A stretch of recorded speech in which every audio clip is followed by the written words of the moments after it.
सरकारनं एका डायरेक्टरला film shoot करायला 20 वर्षांसाठी बॅन केलं. तरीही या भाऊंनी 7 फिल्म केल्या.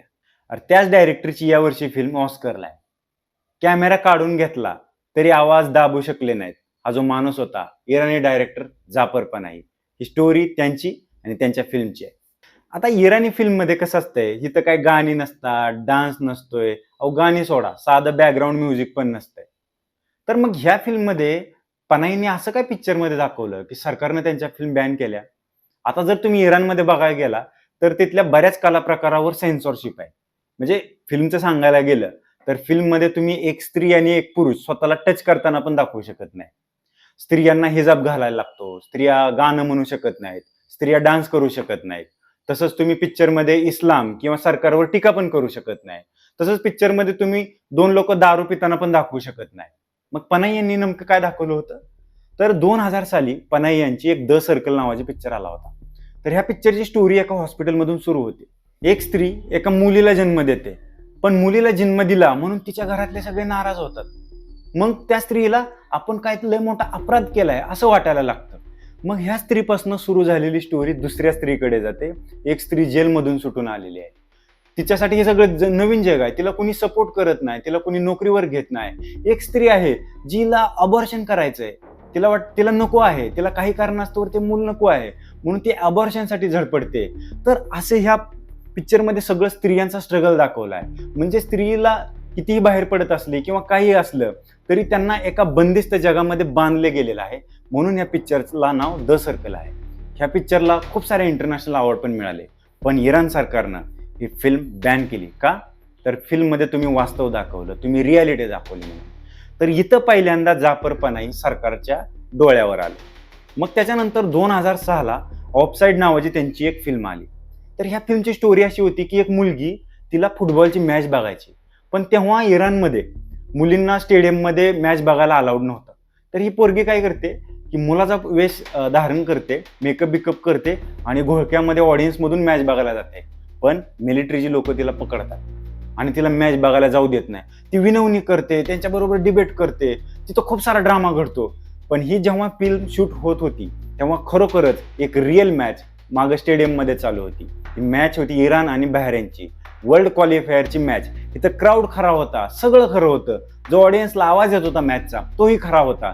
पण इथं आपल्याला मॅच दिसत नाही, कारण पिक्चरमधल्या मुलीला मॅच बघता येत नाही, म्हणून आपल्याला पण मॅच बघता येत नाही.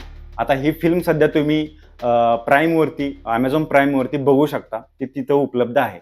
पण ह्या फिल्मला पण नंतर खूप सारे अवॉर्ड मिळाले, पण इराणी सरकारनं ही पण फिल्म बॅन केली. आता ही बॅन करायच्या आधी पनाई यांना माहिती होतं की त्यांच्यावर सरकार नजर ठेवून आहे. मग ह्यांनी काय केलं होतं, एक खोटी स्क्रिप्ट आधी सादर केली होती आणि एका वेगळ्याच डिरेक्टरचं नाव दिलं होतं.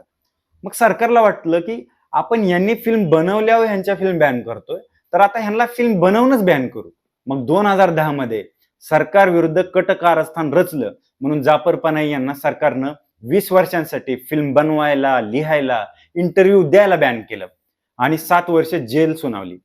तर जेलमध्ये टाकलं, पनाही यांना जेलमध्ये टाकलं. आणि ही सगळ्यात मोठी चूक होती, कारण सरकारनं आता जाफर पनाही 2.0ला जन्म दिलेला होता. 2 महिन्यानंतर जाफर पनाही जेलमधून बाहेर आले, पण सरकारनं त्यांना त्यांच्या घरातच नजरकैदेत ठेवलं. आता हा शेवटी डायरेक्टर माणूस आयुष्यभर फिल्म शिकला, फिल्म बनवायला शिकला, जे काय येत होतं त्याला तेच येत होतं आणि तो त्याचा आवाज, त्याला जे काय वाटतंय ते फिल्ममधून सांगत होता. पण आता तो फिल्म शूट करू शकत नव्हता. मग त्यानं ठरवलं स्वतःच डायरेक्टर व्हायचं आणि स्वतःच ऍक्टर व्हायचं. आयफोन उचलला, कॅमेरा चालू केला, कॅमेरा जाऊन समोर उभा राहिला आणि आपल्या ऑडियन्सला आणि कॅमेऱ्याला नेमकं त्यांच्यासोबत काय चाललंय हे सांगायला लागला. त्यांच्यावर नेमकी केस का झाली ते सांगायला लागतात. मग ते मध्येच एका त्यांच्या मित्राला फोन करतात आणि डायरेक्ट करायला बोलवतात फिल्म. त्यांचा एक मित्र येतोय कॅमेरा घेऊन, त्यांना म्हणजे फिल्म डायरेक्ट करायला लागतोय. तर जाफर पनाही मग आपल्याला ते एक अशी फिल्म होती की ते बनवू शकले नाही, त्याची स्टोरी सांगतात. मग तिथंच त्या एका रगीवरती ते चिकट टेपने सेट तयार करतात आणि आपल्याला स्टोरी एकदम एनग्रॉसली सांगायला लागतात आणि मध्येच ते हतबल होऊन थांबतात आणि ऑडियन्सला म्हणतात, जर फिल्म तोंडी सांगता आली असती तर फिल्म शूट कशाला करायला पाहिजे, फिल्मची कॅमेऱ्याची गरजच काय. आणि शेवटी त्यांनी फिल्म बनवली. फिल्मला नाव दिलं this is a not a film. ही फिल्म नाहीये. त्यांनी ही फिल्म पेनड्राईव्ह मध्ये टाकली एका केकमध्ये टाकली आणि फ्रान्सला पाठवली. तर ही फिल्म केकमधून फ्रान्सला पाठवली होती, कारण त्यांना फिल्म त्यांची बाहेरही जाऊ शकत नव्हती. तर 2011च्या कान फिल्म फेस्टिवलमध्ये शेड्यूलमध्ये नसताना ही फिल्म तिथं दाखवली गेली. लोकांना इतकी आवडली, जगभरातल्या डायरेक्टरनी, ॲक्टरनी, सगळ्या कलाकारांनी जाफर पनाही यांना सपोर्ट जाहीर केला. कारण एका कलाकाराला फिल्म बनवता येत नव्हती, लिहिता येत नव्हती, पण दिस इज नॉट अ फिल्म नावाची फिल्म जगभरात गाजली. खूप साऱ्या फिल्म फेस्टिवलमध्ये ही फिल्म गाजली. मग त्याच्यानंतर पनाही थांबले नाहीत. त्यांनी 2015 साली अजून एक फिल्म बनवली, टॅक्सी तेहरान. त्यांनी एक टॅक्सी घेतली, टॅक्सीच्या डॅशबोर्डवरती कॅमेरा ठेवला आणि मग तेहरानमधून त्यांची ते टॅक्सी चालवायला लागले. मग रॅन्डम प्रवाशांनी त्यात त्यांना बसवलं आणि त्यांच्यासोबत ते इंटरॅक्शन करायला लागले, त्यांना प्रश्न विचारायला लागले. ह्याच्यामध्ये एक वृद्ध म्हातारा होता, जो जखमी होता आणि त्याला त्याचं मृत्यूपत्र लिहायचं होतं. एक म्हातारी बाई होती, ती खूप अंधश्रद्धाळू होती, तिच्यासोबत ते गप्पा मारतात. अशी वेगवेगळी कॅरेक्टर येतात, वेगवेगळ्या वयाची कॅरेक्टर येतात, त्यांच्यासोबत इंटरॅक्शन करतात. काही कॅरेक्टर पनाही यांनाच म्हणतात की तुमच्या ह्या फिल्म बॅन का झाल्या आहेत, तुम्ही फिल्ममध्ये असं असं का दाखवतायत. तर हे सगळं त्या फिल्ममध्ये घडतं आणि ही फिल्म बर्लिन फिल्म फेस्टिवलला ह्या फिल्मला बेस्ट फिल्मचा अवॉर्ड मिळाला आणि इराणमध्ये बॅन झाली. एक मजेशीर प्रॉपर क्राफ्ट केलेली ही फिल्म आहे टॅक्सी तेहरान. या फिल्मला बर्लिन फिल्म फेस्टिवलमध्ये बेस्ट फिल्मचा अवॉर्ड मिळाला. पण ट्रॅव्हलवर बॅन असल्यामुळे जाफर पनाही यांना तो अवॉर्ड घ्यायला जाता आलं नाही. पुढे 2022 साली इराणमध्ये 2 डायरेक्टरला सरकारनं तुरुंगात टाकलं होतं. त्याच्या विरुद्ध जाफर पनाही यांनी आवाज उठवला. तर पनाही यांना पण सरकारनं तुरुंगात टाकलं. पण तुरुंगात टाकल्या पनाही यांनी तिथं आमरण उपोषण सुरू केलं. त्यांनी अन्नत्याग केला, म्हणून सरकारनं परत त्यांना लगेच 2 दिवसांनी सोडून दिलं. पुढे काही महिन्यानंतर त्यांच्यावरचा थोडा ट्रॅव्हल बॅन पण उठला गेला आणि मग त्यांनी फ्रान्समध्ये जाऊन एक फिल्म शूट केली, it was just an accident.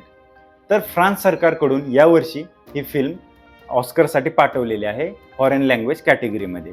ज्याच कॅटेगरीमध्ये आपल्या भारताकडून होमबाउंड नावाची कमाल फिल्म पाठवली गेली. तर आता मला आपली होमबाउंड पण जिंकावी वाटते आणि पनाही यांची ही फिल्मसुद्धा. आता ह्या ज्या 2 फिल्म आहेत टॉप 15 मध्ये आहेत. तर ह्या टॉप 15 मधून 5 फिल्म निवडल्या जाणार ऑस्कर नॉमिनेशनसाठी. तर सध्या पनाही जे आहेत ते अमेरिकेत आहेत. तिथं ते त्यांच्या फिल्म प्रमोट करतायत, लोकांशी इंटरॅक्ट करतात. इतक्या वर्षानंतर ते त्यांच्या देशाबाहेर पडलेले आहेत. ते त्यांच्या फिल्मबद्दल बोलतायत, क्राफ्टबद्दल बोलतायत, नेमकं इराणमध्ये काय चालू आहे, त्यांचा झगडा कशासाठी चालू आहे त्याच्याबद्दल बोलतायत. तर सध्या एक 4-5 महिन्यापूर्वी इराण सरकारने परत त्यांच्यावर 1 वर्षांसाठी त्यांना जेल सुनावलेली आहे आणि त्यांच्यावर ट्रॅव्हल बॅन टाकलेला आहे. तर याच संदर्भात एका इंटरव्ह्यूमध्ये पनाही यांना प्रश्न विचारण्यात आला की आता तुम्हाला तर तिकडे शिक्षा झालेली आहे, तर मग आता तुम्ही इराणमध्ये जाणार का? तेव्हा पनाही म्हणाले की मी आणि माझ्यासारखे असे कित्येक कलाकार आहेत, त्यांनी जर ठरवलं तर ते बाहेर जाऊन सेटल होऊ शकतात, पण त्यांनी तसं केलेलं नाहीये. त्यांना फिल्म करता येत नाहीये, त्यांना त्यांची कला सादर करता येत नाहीये, तरी ते सगळे इराणमध्येच थांबलेत, त्यांची कला सादर करतायत. तेव्हा माझं हे ऑस्करचं कॅम्पेन संपलं की मी पण इराणला जाणार आहे, मग जे काय व्हायचं असेल ते तिथं होईल. जाफर पनाही हा अतिशय कमाल डायरेक्टर आहे. जाफर पनाही 2.0 ह्या ज्या फिल्म आहेत जे त्यांनी बॅन नंतर केल्या त्या खूप वेगळ्या आहेत. ऑलमोस्ट सगळ्या फिल्ममध्ये त्यांनी ॲक्टर म्हणून काम केले स्वतः आणि फिल्मची स्टोरी कमाल असते, प्रॉपर त्या फिल्म क्राफ्ट केलेल्या आहेत आणि त्यांच्या आधीच्याही फिल्म खूप वेगळ्या आहेत. त्यामुळं त्यांच्या फिल्मबद्दल जेव्हा बोललं जातं तेव्हा बॅनच्या आधीच्या फिल्म आणि बॅन नंतरच्या फिल्म ह्याच्याबद्दल बोललं जातं. तर आपण नंतर प्रत्येक फिल्मबद्दल एक वेगवेगळा व्हिडिओ करूच. सध्या हा व्हिडिओ तुम्हाला कसा वाटला आम्हाला कमेंट आणि लाईक करून सांगा आणि चॅनलला सबस्क्राईब करायला विसरू नका.